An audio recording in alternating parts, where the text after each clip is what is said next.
देखिए, मैंने कुछ कंप्लेंट्स दिया था।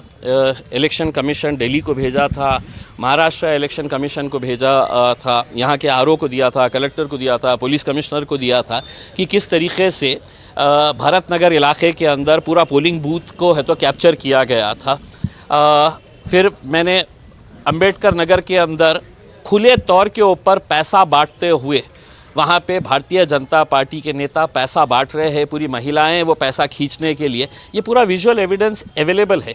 मैंने हर एक को मेरी तकरार के साथ है तो एक सीडी दिया था और उसमें पूरे ये वीडियोस थे। उसके बाद उन्होंने 3 लोगों की कमेटी बनाई है। वो 3 लोगों की कमेटी आज ज़िला परिषद के CEO विकास मीना साहब की अध्यक्षता के अंदर यहाँ पर उसकी पहली हियरिंग थी और जो हमारे विरोधी जो जीत कर आए हैं उनके भी वकील यहाँ पर आए थे और उन्होंने ये मांगनी की है कि हमने क्या क्या शिकायत किए हैं उसकी कॉपीज़ हमें दे।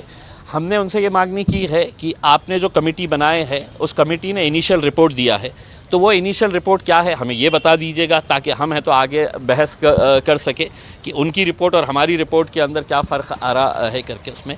तो अब इनिशियल ये था, उन्होंने नेक्स्ट डेट जो है वो 5 तारीख की दिए है, बुधवार के दिन। तो उस दिन है तो हमारे पास पूरे कॉपीज़ आ जाते हैं, तो फिर आगे क्या होता है देखिए। EVM का जो मामला चल रहा है, देखिए मेरा ये कहना है कि लोकशाही के अंदर लोगों को जो चाहिए होता है वो देना चाहिए करके, लेकिन भारतीय जनता पार्टी को अगर ऐसा लगता है कि हमारा काम जो है सिर्फ EVM से बनने वाला है, तो मेरा ये कहना है एक इलेक्शन उठा के फेंक दीजिए ना EVM को। देश को आज़ाद हुए, देश को स्वतंत्र हुए 76 साल हो गए हैं। इससे पहले हम बैलेट पेपर के ऊपर ही इलेक्शन कराते थे। अब देश के लोगों के अंदर अगर शंका है कि ये मशीन के अंदर टेम्परिंग होती है, ये मशीन के अंदर कुछ भी हेरफार हो सकता है, तो लोगों का विश्वास जगाने के लिए आप एक इलेक्शन फेंक दीजिएगा EVM मशीन को और बैलेट पेपर के ऊपर करवा दे। तब मोदी जी को समझ में आ जाएगा कि अपनी ताकत क्या है करके। लेकिन ज़बरदस्ती लोगों के ऊपर ये करना कि नहीं हम आपको इलेक्शन EVM मशीन के ऊपर ही करना पड़ेगा, तो कहीं ना कहीं आपका इंटरेस्ट उसके अंदर नज़र आता है। तो महाराष्ट्र में महाविकास आघाड़ी जो है EVM के खिलाफ खड़े होने वाले MIM पार्टी जानेंगे। देखिए हम जनता की आवाज़ के साथ है, सिर्फ महाविकास आघाड़ी की बात क्यों कर रहे हैं इसके अंदर।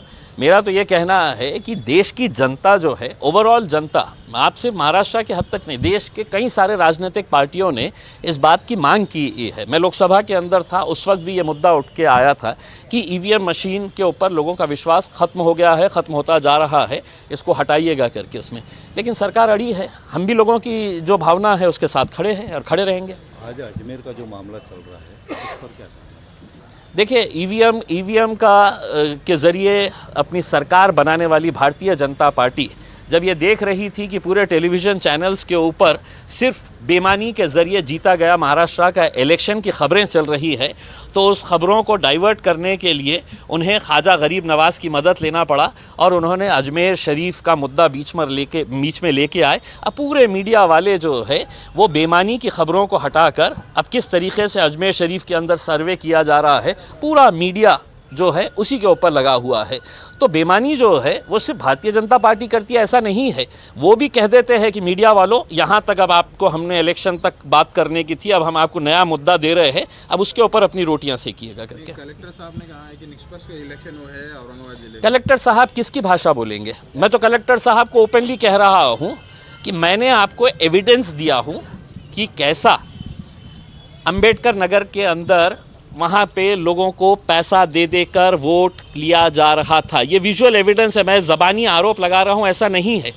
मैं आपको जवाहर नगर पुलिस स्टेशन के बिल्कुल सामने भारतीय जनता पार्टी के एडवोकेट डोनगांवकर, जिसके ऑफिस के अंदर सिर्फ भारतीय जनता पार्टी के पोस्टर्स और उनके नेताओं की तस्वीरें लगी हुई थी, वो मुस्लिम महिलाओं को बुलाकर 1-1 हज़ार रुपये, 1.5-1.5 हज़ार रुपये देकर इंक लगाने का काम कर रहे थे।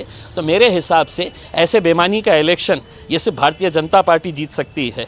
हम हार के भी हम आज खुश है कि हमने इस तरह की बेईमानी करे नहीं है करके।